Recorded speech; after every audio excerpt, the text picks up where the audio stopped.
Nako, bago tayo pumunta kay Bongo, pumunta muna tayo sa Vice Presidente. May sagot na pala yung confidential funds. May sagot na! Ano, sa tagal-tagal ko ho, mga kababayan, na nag-aabang po nung sagot doon sa confidential funds, yun daw po ay yung confidential funds daw ho, mga kababayan, ay ginamit daw po sa pag-iimbestiga ng corruption sa DepEd. Tuloy mo yan, ha? Oh, ang tagal-tagal ko ho nag-aantay, mga boss chief sir, nung sagot ni Vice Presidente. Ano kaya yun? Paano kaya yun? No? Eh, may mga tao doon sa DepEd, di ba? Aling Marie, silent viewer. Oh, Boss Mike Cervera. Shout out po. Suportahan niyo po yan si Boss Mike Cervera, ha?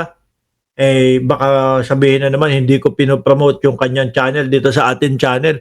Pag pumunta kayo bukas doon, nag-live, sabihin nyo, lagi kang pinopromote ni Mark Ramos. O, yan. O, kung matatandaan nyo, mga kababayan, yung mga nagsasabi na nakatanggap daw sila ng puting sobre, 25,000 hanggang 50,000, mga boss chief sir, kung hindi ako nagkakamali, puro yun galing sa Department of Education na sinasabi nila na parang yung natatanggap nila mga suhol. 'Di ba? Tapos ngayon ang sasabihin ng Vice Presidente Oktubre 16, 2025, yung confidential funds daw po ay ginamit para imbestigahan ang korupsyon. Basahin nga natin kung paano. Sino kaya nagano nito? Sino kaya ang gumawa ng script na ito para sa kanya, no? Ang tagal-tagal na. Dapat doon pa lang sa Congress, inilabas na nila ito. Kasi ngayon, ang hirap pong papaniwalain ng mamamayang Pilipino, parang ang iisipin lang ng mga kapwa natin Pilipino dito, naku, inisip nila ng malaliman yan bago magsalita, no? Kasi kung meron na sila ay depensa, sa Senado, sa Kongreso pa lang sinabi na nila yan. Bakit ngayon pa lang Upang sa ganon, doon sa Congress, gigisahin yan. Aalamin lahat. Sige, paano ba nangyari? Ganito, ganyan. Naalala ko, may sinabi yung mga nagdi-disbursement ni Inday Sara Duterte. May napangalanan pa nga doon, di ba, La Chica, yung kumukuha ng pera na nakabag? Sabi ni Elma Singcuenco, sa Sara Army ibinayad yung confidential funds. Yaan yung sinasabi ni Mami Pebbles. No? Ipinambabayad, ipinasusweldo daw doon sa Sara Army na kasali pa nga daw si Gutesa doon, mga kababayan. Na ngayon, kaya daw, sabi ni Mami Pebs, kaya daw hindi makita, hindi mahagilap at nagtatago si Gutesa, kasi ayun, itinago na daw po nung Sara Army si Gutesa. Yaan yung sinasabi kung saan napupunta yung confidential funds. Diba? Binigyang linaw ni Vice President Sara Duterte na ginamit umano nila ang ilang kanilang confidential funds para imbestigahan ang mga korupsyon na nangyayari sa loob ng ahensya ng Department of Education. Sorry po, ma'am. Paano ngayon yan susuporta o ano kaya ang maitutulong niyan doon sa mga pangalan ng mga Kokoy Villamin, na mga Jugs de Asim? Ano po, kailangan munang malaman kung ano talaga yun. At kung ano yung mga pinagbibili niyong impormasyon doon kay Kokoy Villamin. Hindi kasama si Mary Grace Piatos, kasi parang pagkakaintindi ko si Mary Grace Piatos doon naman yun sa Office of the Vice President. Di ba? Ayon sa pinangunahang media forum ni BP Sara nitong Huwebes, yung pandesal. No, yung kwentong talambuhay. Oktubre 16, 2025, kinumpirma niyang gumawa umano sila noon ng hiwalay na investigasyon sa loob ng nasabing ahensya. Ngayon, paano kaya papatunayan ni Inday Sara Duterte ito? Bakit ngayon lang naglalabas ng mga ganito? Hindi ho kaya planchado na? No? Hindi ho kaya meron na silang hinabi o tinahi, mga boss chief sir, na istorya para dito? Gumawa kami ng investigasyon sa loob ng Department of Education. Meron pala kayong ganito.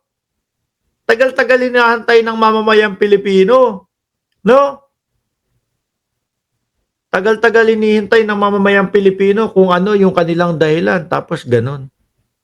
Ngayon lang lumabas. Kaso may mga umano na. May mga nagsabi na sila ay nakakatanggap ng 25 hanggang 50,000 sa puting sobre. 'Di ba? Sabi ni Jorge Edralin, look, if that was scripted, pati scriptwriter niya, slow, it took them almost 2 years to create such a bogus. Oo nga ho, 'di ba? Kasi kung ito, talaga ang dahilan nila, mga boss si Pamo Sir, sabi ko nga ho sa inyo, latag agad dyan.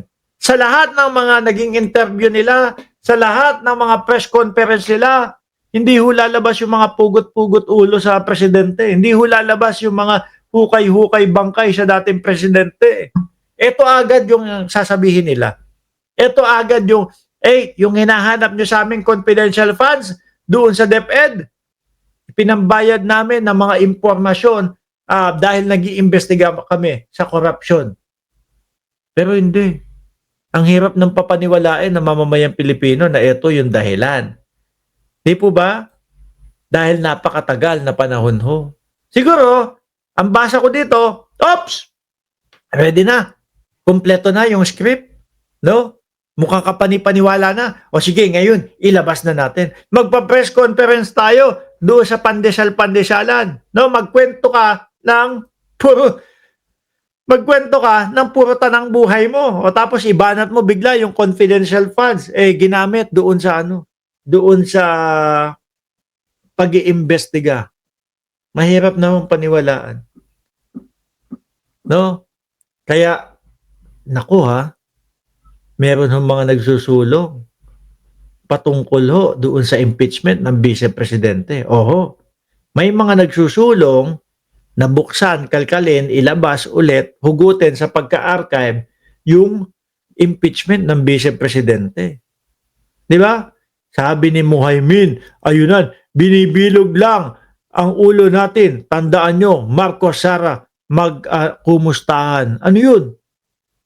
Hindi pa ba sila magkaaway? Mukhang okay pa din ba sila? Magkwento ka ng lahat ng gawa ng isip mo sa pandesal. Yun yung si Sara Duterte, di ba? Kanina. Tapos biglang banat, yung pong confidential funds, ano po yun? Pinang-imbestiga po namin sa corruption do sa DepEd. Grabe yan. Hindi lang sa laptop Ma'am, kayo daw po ang nagburo niyan. Di ba? Ibinuro daw po yan doon sa bodega. Kaya hindi napakinabangan agad ng mga estudyante at ng mga guro. Hindi lang sa laptop Maraming reports inside the Department of Education. Hindi lang sa central office. Kasama na yung mga regional office namin.